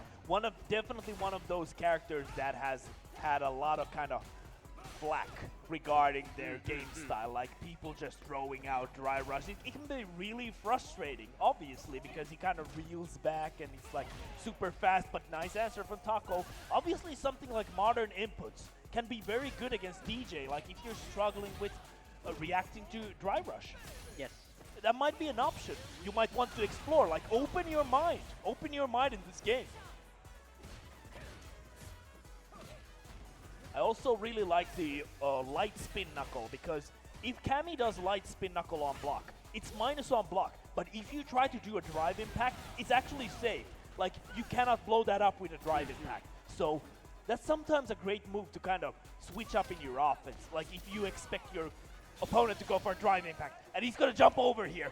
Is that gonna lead? No, he drops it. Oh, drops the combo. Tako, oh no. A recipe for disaster. He was like, let's just be real, he was not cooking there. Yeah. The stove was not on. He forgot the stove was off. Oh, nice weave. And aware. Interesting anti-air. Yeah, that definitely feels unfair. Okay. There you can really see the strength of like modern controls, that you are able to do those supers instantly. Yep. Especially someone like Cammy. She has a great level 1. Strike invulnerable, great on wake up to challenge anything. Okay, then I believe this is going to be enough. Does he have the rhythm? He didn't have the rhythm! No rhythm in his blood, unfortunate. But he gets the win anyway. That's gonna be 3 wins for Tjake. He's moving on in the loser's side, and unfortunate for Tako, but this was it for his Install 2024 run. Obviously, I like him as a player because he's not afraid to explore different options. He's like, you know what, people talking flack about modern controls, you know what, I'm gonna do that. I'm gonna play modern, and I'm gonna enjoy it. Yeah, and I think that's the most important thing. If you find something that you find enjoyable in this game, go ahead, do it, play it, try it. Yeah, and both like the modern and classic controls have their strength and negative side. Yeah. So classic is not the answer to everything, and obviously modern is also not necessarily an answer to everything, but they have their strengths. But I would like to see, I think it's an interesting discussion. Is the damage reduction enough to balance out modern, for example? There's been a lot of discussion in the community about that over the months. Like, obviously on release, people were worried about it. Then again, we haven't seen it that much, but every time we've seen someone utilize that, I believe it was Haitani with Marisa, modern Marisa, people were starting to get worried. They were like, oh, so is modern broken now?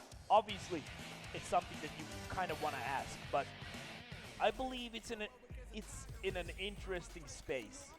And yeah, and so far, like, you mostly see classic in tournaments, so I wouldn't say that. I wouldn't go as far to say that modern is too strong. So it's you think so? I think it's like it's not too strong. Okay, yeah. It's like there are benefits to it, but it hasn't taken over the classic style. No, absolutely not. And for some characters, it's better or worse because you lose a lot of command normals. For example, Cammy and Marisa are good examples of modern input characters that actually work. But speaking of the next matchup, we have WonderBoy, who is all the way from Sweden here.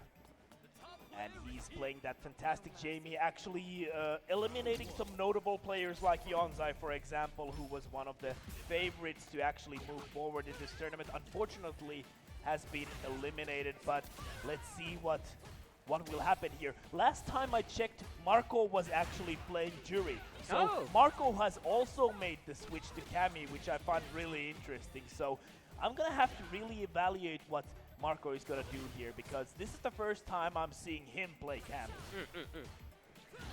Of course, both are very strong characters, so... Yeah, but WonderBoy definitely one of those well-known northern players, and yeah, like he plays a character that you don't see necessarily as often, so if you don't have high-level Jamie experience, you might be in trouble, and that's a fully invincible level 1. And he's gonna get the drinks up as well. You know what? I'm thirsty! Let me get some drinks. And like, this is like the situation when Jamie has 4 drinks, he really gets started. Yeah. And he's gonna actually kill there. Bottoms up! Let me have a sip as well. Yeah. Jamie gets a lot of flags from like he's not really as good as other characters when he doesn't have any drinks. Absolutely, yeah. He takes time and patience to kind of open up his game here, so let's see what happens here. Markouu is having a great time here, holding the ropes, holding the momentum here against WonderBoy, and gets the triple throw. And nice, perfect. You know what? I feel like all of that started from a stray hooligan, which WonderBoy was not able to answer to. So sometimes you have those tools which may seem weak, but once you see those, you're not ready for that. They can lead up to great things. Yes. They can lead up to great things. Straight into level 3. Yeah, we gotta Cashing get a out the nice damage. chunk here. Boom. Always, like, it sounds so crunchy. The sound effects in this game are really good. Here's WonderBoy though. Bottoms Gets up once drink again. Let me take a sip. I'm feeling thirsty. I'm trying to feel the vibe here. Ooh, instant air dive kick. Safe because of burnout, obviously. Oh, and a nice whip punish. Markouu takes the first game. And I do believe that this is kind of a minor, excuse me, minor upset, because Markouu has had breaks in this game. And I feel like WonderBoy is one of those players who is like more well-known internationally as well. So, and Markouu doesn't have that same kind of notoriety. So if he wins here, it's gonna be a big upset. While WonderBoy is having nice little sip there, getting 2 drinks already. That's a great start. He's gonna get a third one here. My throat is all parched up. Yeah. Let me have this sweet delicious. Oh, and we are unlocked. The hair is free. The drinks are flowing. Everything feels good now.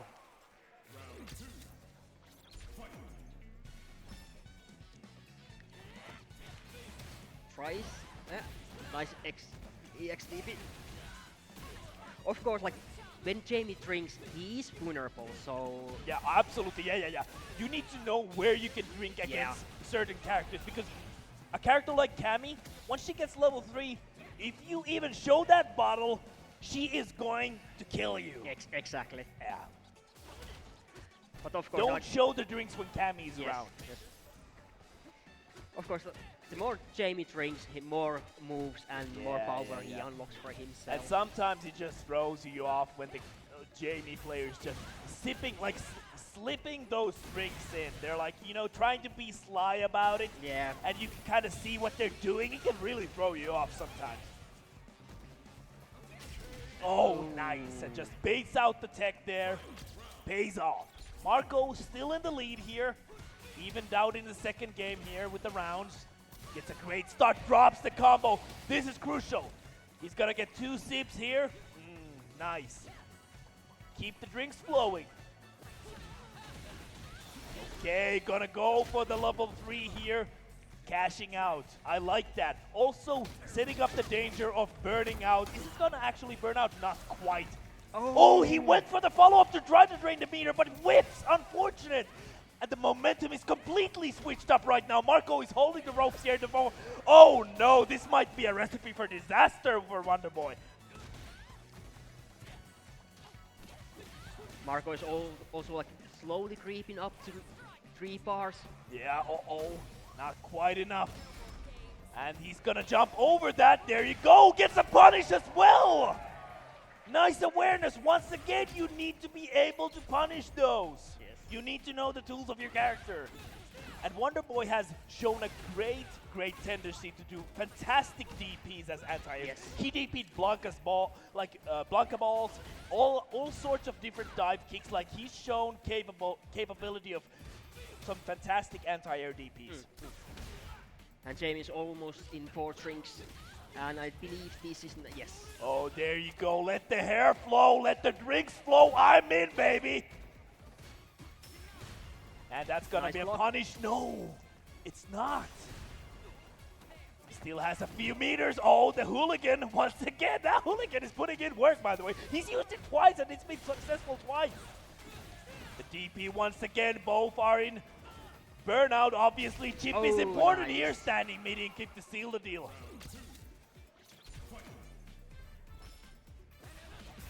Nice Standing block. medium kick. Fantastic answer from WonderBoy here.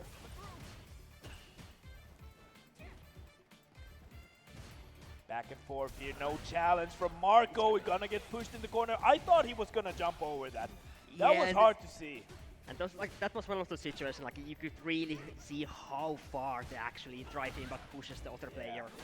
Nice dive kick from WonderBoy here.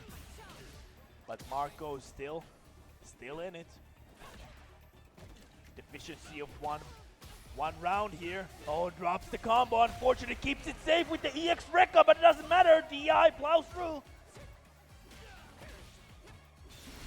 And Really Bansters nice with the answer. level 3. He's seen this loop a fair bit amount of times because obviously he had to play against different Cammys, making it this far. He's seen the burnout loop. You know, I know the drill. I know where this movie ends. I know the cutscene.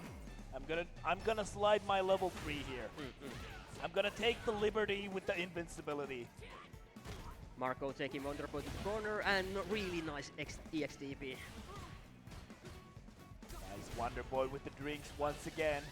And the infamous dry rush into standing fears. That can be very difficult to deal with.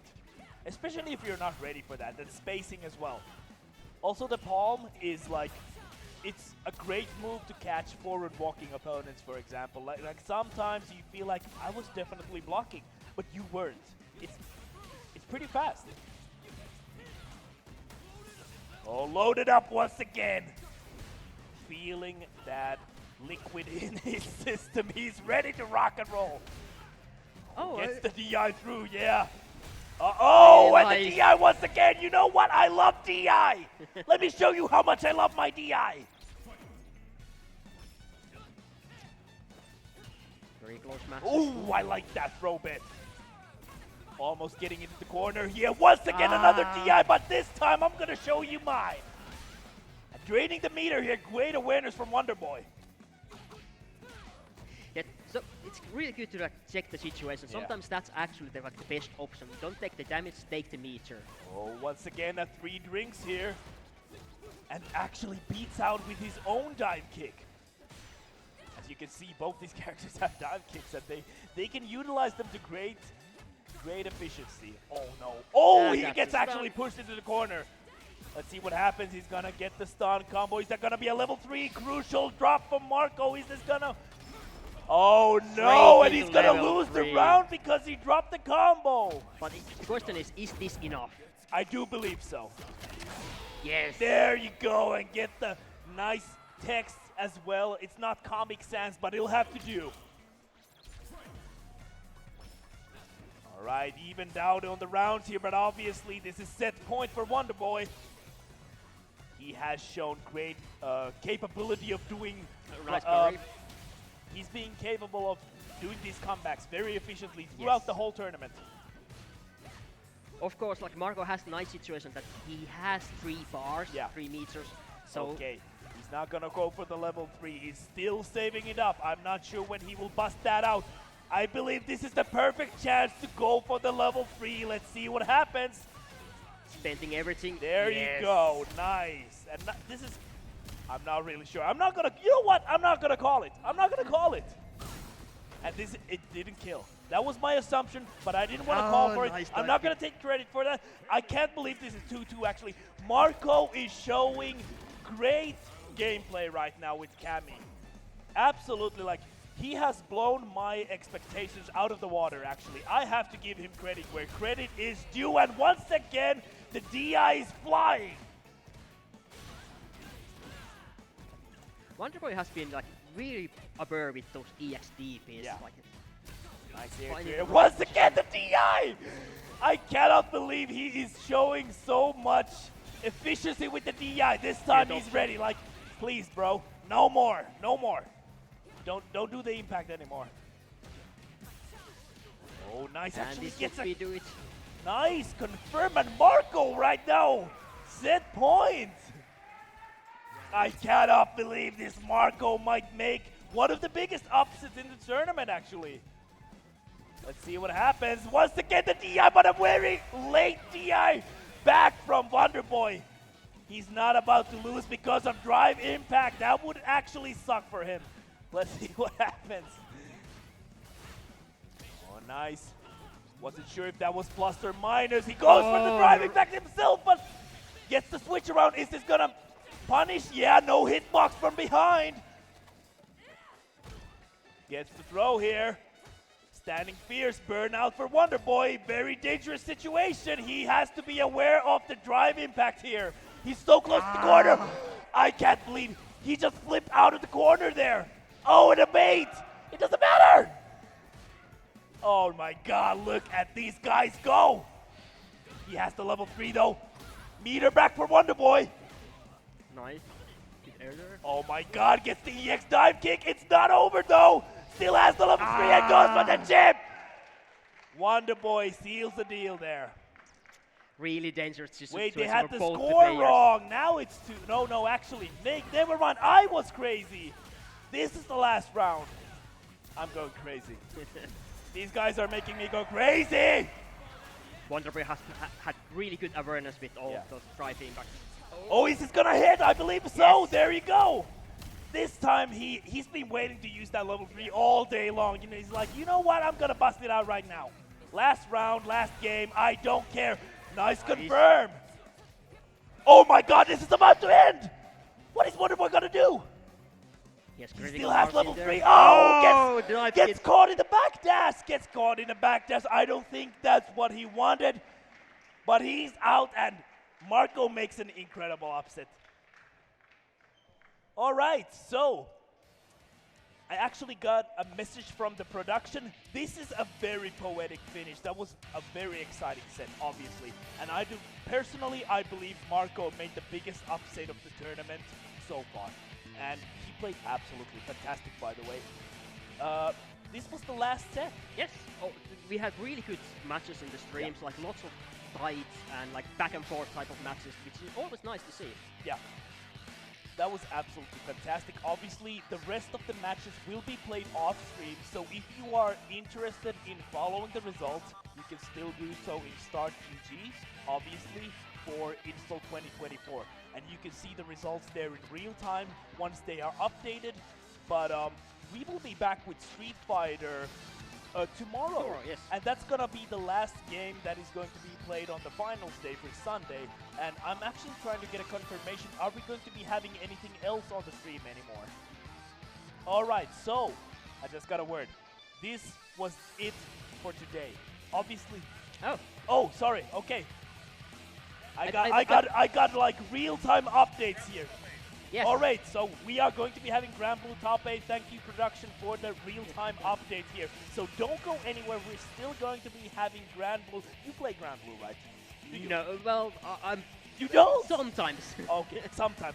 But I'll take that. You know what? I'll take that. But it's this nice. was it. Yeah, this was it for Street Fighter. Sorry for cutting you off there. No, it's fine. My name was Olvaha. I was joined by Mithrak. Yes. Was a great time here, obviously, with Street Fighter. Don't go anywhere. We're going to be with Grand Blue very shortly. Top 8.